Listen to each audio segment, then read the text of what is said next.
Yeah, it was a great game. Two very good football teams played last Thursday night. I think people across the country looked at the American Conference and got their eyes opened a little bit. Of course, we did also in the fourth quarter. We played very well until 10 minutes to go in the game, and Greg Ward, being Greg Ward that I know he is, and we played against him, that's our fourth time, he took the ball game under his wing on offense. Of course, their defense is one of the best that I've seen come on this football field here at Nippert Stadium since I've been here. They've got a lot of talent. They do a great job of coaching, and they just give you a lot of problems. But that being said, it's not the start we wanted in our conference play, but now we've got a non-conference game for the Victory Bell against Miami of Ohio. It's a huge rival here. Last 3 years, we've been a big favorite, and it's come down to the last few plays of the game. That's how rival games usually are. We're playing here at Nippert Stadium for the first time in this game because the last time we played, we had to play them at Paul Brown. Our guys, obviously a little bit down, but we've had 3 days to get over that. Now we're back on a normal schedule after playing one Saturday game and 2 Thursday games, trying to get in a rhythm during the week. And today's our day off. We had a little bit of a practice yesterday to kind of get a jump start and get their legs back, but looking forward to a big game this weekend. We'll take questions for Coach Tuberville, please. Star 1 on your telephone keypad to join the queue. Then the operator will introduce you.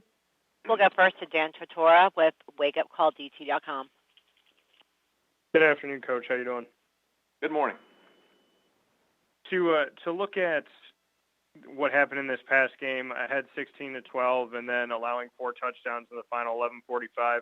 Just what your big takeaways were on your defense and kind of how you're assessing this week moving forward on knowing that you had that lead and let it go away.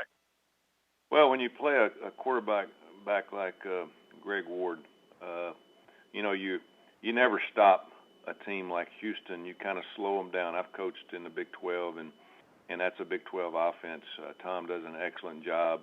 They moved it around. They went fast. They had tempoed us.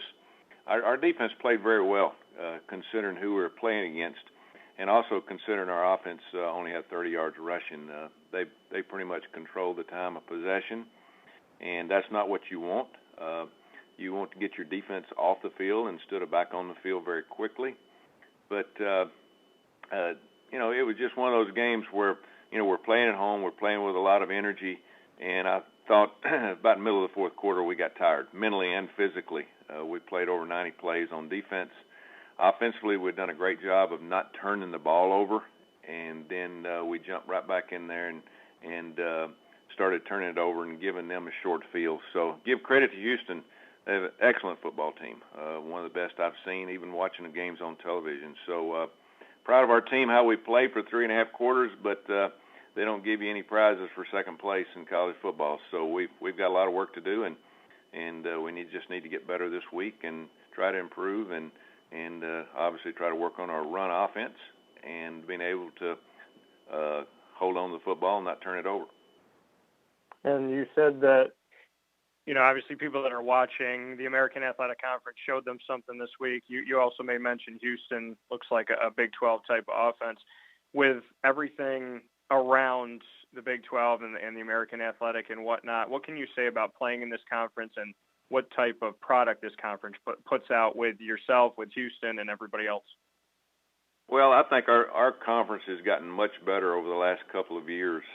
I think from top to bottom, anybody can win. Last year, if you just saw the teams that made a run, Navy, Temple made it to the championship game. UConn, much improved.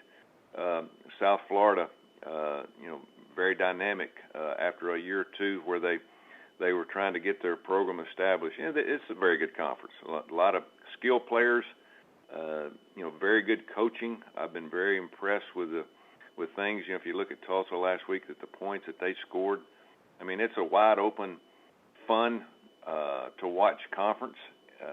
There is defense, but sometimes it doesn't look like it because there's a lot of good offenses out there in our league. Thanks, Coach. I appreciate it. We'll go next to Ronnie Woodward with the Greenville Daily Hey, Coach. How you doing? Good morning. you kind of had the first shot at Houston within the league, and presumably everybody's going to try to make that big upset. Is there anything after the fact when you kind of look back on it? I know it's kind of a proverbial question, but would you have any tips for any other team or anything potentially that it would maybe take to beat a team like Houston as far as upsetting them in the league? Well, when you've got a dynamic quarterback that can run and throw, really puts a lot of pressure on you. It's really going to tax anybody's defense. You know, if you look at Oklahoma, they just ran wild in Oklahoma, and they're supposed to be a very good football team. But it all goes back to one thing: you win championships on defense. These guys can play defense. They're very good. They're sound. They give you problems. They got ways to adjust with the type of players, the athletes that they have.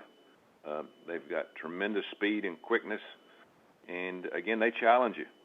You know, they call you out basically. Said, "You were going to do this, and see if you can change it." And it's not just a simple game plan. It's just something that they can change week in and week out to give you problems. So they're going to be very hard to beat. And you know, of course, you know, when you've got a quarterback like Greg Ward that runs as much as he does, he didn't even play the week before us, and so he got beat up a little bit in the Oklahoma game. We got to him quite a bit, but he's one of the toughest players I've ever seen because, you know, it was one of those where he took it and ran with it, and we'd hit him, and he'd get right back and go to the huddle. So I think that would be their only concern, would be that, you know, Greg Ward might run out of gas, you know, after a few games if he's got to play like that every week. But, again, you can win a lot of games just the type of defense that they have. But they've, again, Tom Herman's done an excellent job with that program, and they're better than they were last year, and you know, that's a little bit scary.